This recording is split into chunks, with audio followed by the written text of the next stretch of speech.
We'll be continuing our presentation of the Good Shepherd from John 10, verses 11 through 21.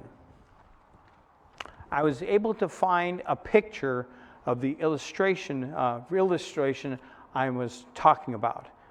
In China, the wealthy in China use body doubles to prevent them getting in trouble.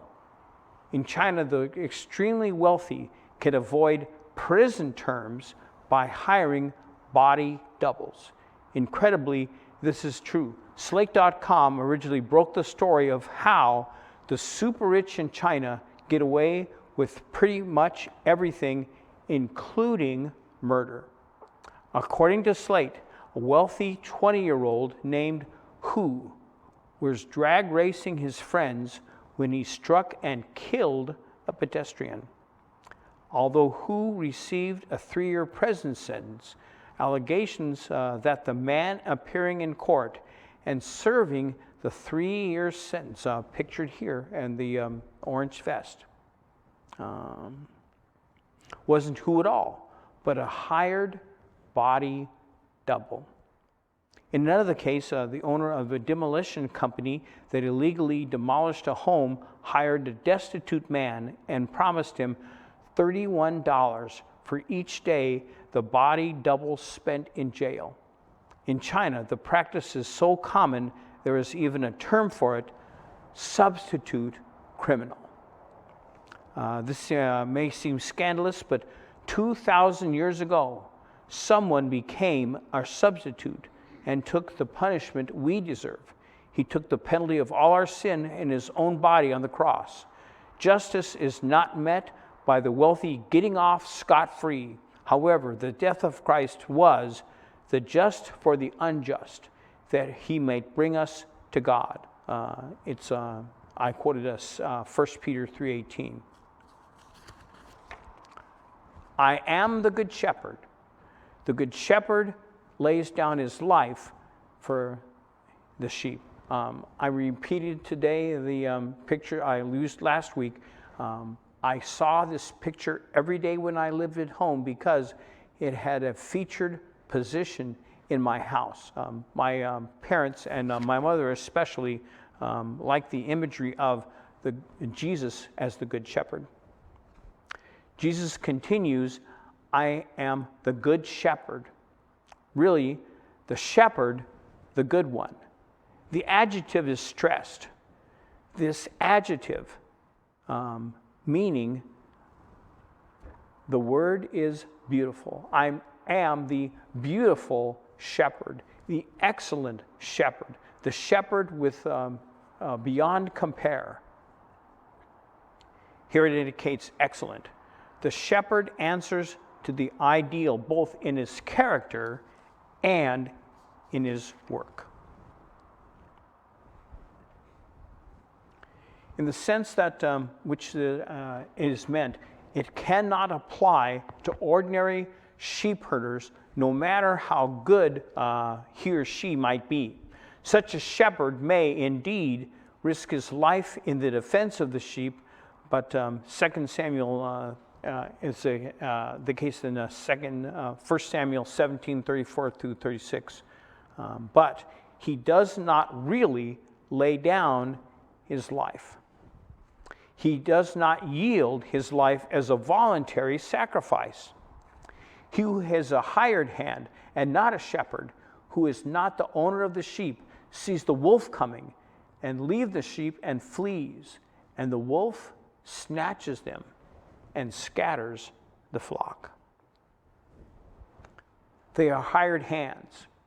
They have no concern, no love for the sheep. That is typical of the hireling. Some hired men may have the shepherd's heart and care a little bit about the sheep, but these hirelings have no concern, no love for the sheep. They are merely working for wages.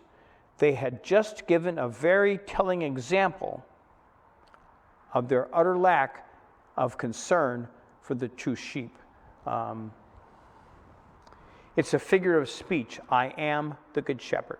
And Jesus is going to make a good comparison of himself, the perfect sheep, the perfect shepherd, the beautiful shepherd, the excellent shepherd, the one-of-a-kind shepherd, and contrasted with everybody who wants to be controlling, aka the Pharisees, the Sadducees, and the Sanhedrin. They were the kind of people who would devour widows' houses. He who is a hired hand and not a shepherd, who is not the owner of the sheep, sees the wolf coming and leaves the sheep and flees, and the wolf snatches them and scatters the flock. He immediately forgets about the sheep. Says he to himself, what do I care about the sheep as long as they're not mine anyway? So in the spirit of cold selfishness, he flees.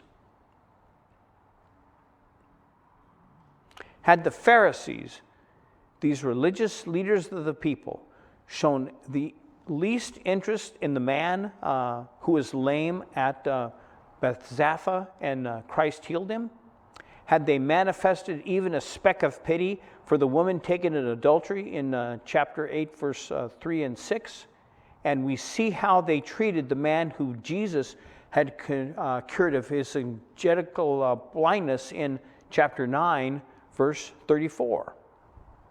I am the good shepherd, and I know my own, and my own know me. Jesus, and he alone, is the good shepherd for.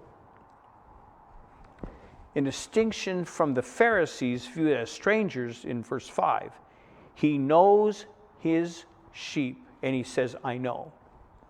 He knows the name and the nature of each one of the sheep, and the sheep have experiential knowledge of the shepherd. In the distinction from the Pharisees viewed as thieves and robbers, he owns the sheep. Jesus, and he alone is known as the good shepherd for, in distinction from the Pharisees viewed as hirelings. Jesus is comparing himself to everyone else, especially the Jewish leadership, because they did not care about the people. They cared only for the chief seats and the important places at banquets and weddings, and to get respect openly, but they did not care about the people. In contrast, he loves his sheep, even to the point of offering himself as a sacrifice in their behalf in their stead. He says, I lay down my life for the sheep.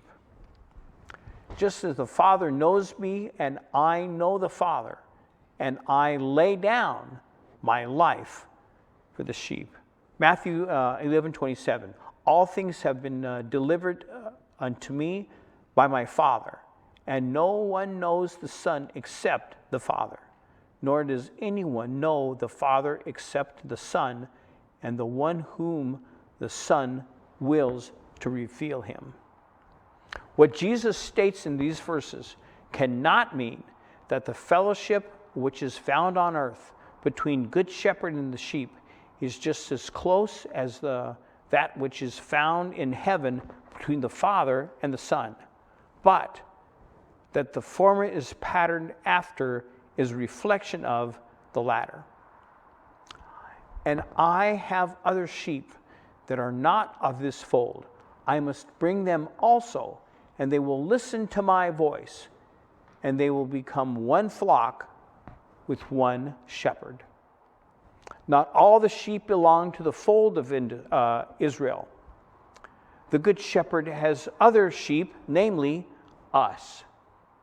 I don't know many Jewish believers, but I know a couple. But the other sheep he is talking about is us, ourselves, people across the world who respond to the gospel's call. He has them even now because they have been given to him by the Father in the decree of choice from eternity. That is the reason why even before they are gathered out, they can be called his sheep. For this reason, the Father loves me, because I lay down my life so that I may take it back. Christ's action differs in two respects from that of a shepherd who risks his life in behalf of the flock. One, it is a voluntary sacrifice. When the proper moment arrives, and will in the next Passover, Jesus will not try to cling to life like the shepherd who, in his struggle with the wolf, tries to save himself. It actually saves the sheep. There is a third difference. No man has taken it away from me, because I laid down it on my own. I have authority to lay it down, and I have authority to take it back. This commandment I received from the Father. Jesus lays down his life in order to take it again. Destroy this temple in 3 days, and in 3 days I will raise it up. John 2:19. No ordinary shepherd is able to do that. Christ's death and also his birth is purposeful. Had he not given his life, had he resisted death, he would not have been able to take it again. So he gives in order to take back. He does both in obedience to God's wish and the interest of his people. As you can imagine, dissension occurred again among the Jews because of these words. It was time to decide. It is not difficult to understand that to the mind of the natural man, the words of Jesus appeared to be foolishness. Why would a man lay down his life in order to take it back again? True, some people desire to commit suicide, but surely not with the intention of coming back to life once more, even if they could. Many of them were saying, he has a demon and is insane. Why do you listen to him? Many perhaps, and the majority of people were reasoning in this manner. They said, he has a demon and raves. They did not mean to identify insanity with demon possession, but intended to convey the idea that Jesus, being definitely under the control of an evil spirit, was uttering sheer nonsense. Why should anyone continue to listen to him? Others were saying, these are not the words of one who is demon-possessed. A demon cannot open the eyes of those who are blind. Can it? Perhaps. They could not understand everything about Jesus, everything about the Father, but of one thing they were certain. These are not the words and remarks of a demon-possessed person. Besides, they have not forgotten the great miracle which Jesus has performed so very recently of healing the lame man. As they see it, this miracle has value in itself for us. Jesus as the Good Shepherd. It is so conspicuous that we must remind ourselves again and again that these things mean something. These things have significance beyond the words of Jesus.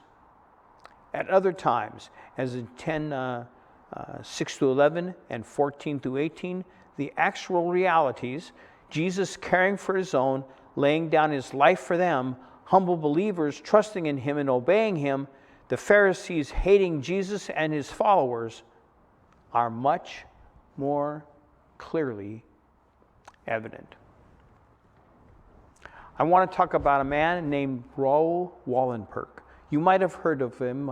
He's a notable name in history, but he was Swedish. And many Americans have not heard about him. That's a memorial to his death, and it's written in many languages. Raoul Wallenberg missing the hero of the Holocaust. Let me tell you his story.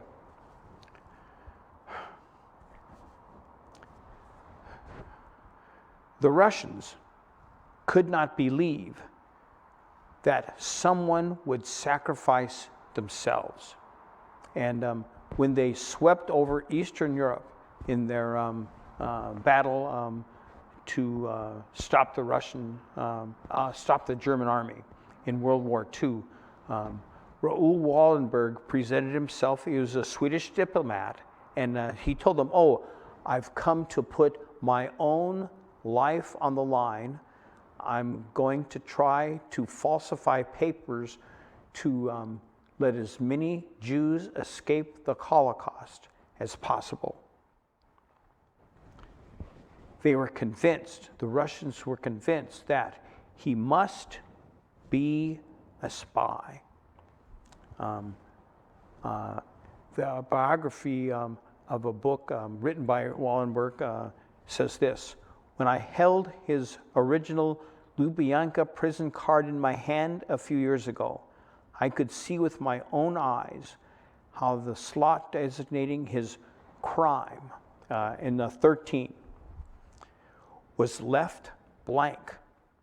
I also noted that no fingerprints were taken." The Russians were convinced that nobody on earth would take the chance to sacrifice themselves for a large group of unpopular people. So they took him captive, took him prisoner, and put him in the famous Lubyanka prison. He died in April of 1947. He had committed no crime. He had freed many Jews. He was named as a righteous among the generations in Israel, and they couldn't believe that he didn't have an ulterior motive. They couldn't believe that someone would take a chance and lay down his life for people that he didn't know. That's what Jesus did for us. He knew us, though. He knew everything about us. And he knew mostly that he needed to be a sacrifice and die for us. Why? Because we needed him to. We needed Jesus, uniquely able to pay for the sins of mankind, humanity, and lay down his life for us. He alone could do that. He alone, as the God-man, could die, suffer real death, and pick up his life 3 days later. He achieved our justification. He achieved our peace with God. So peace with God is available if you trust Jesus' sacrifice alone. Jesus' death for us and his power to resurrect himself and ascend to the Father not many days later is the reason we have redemption.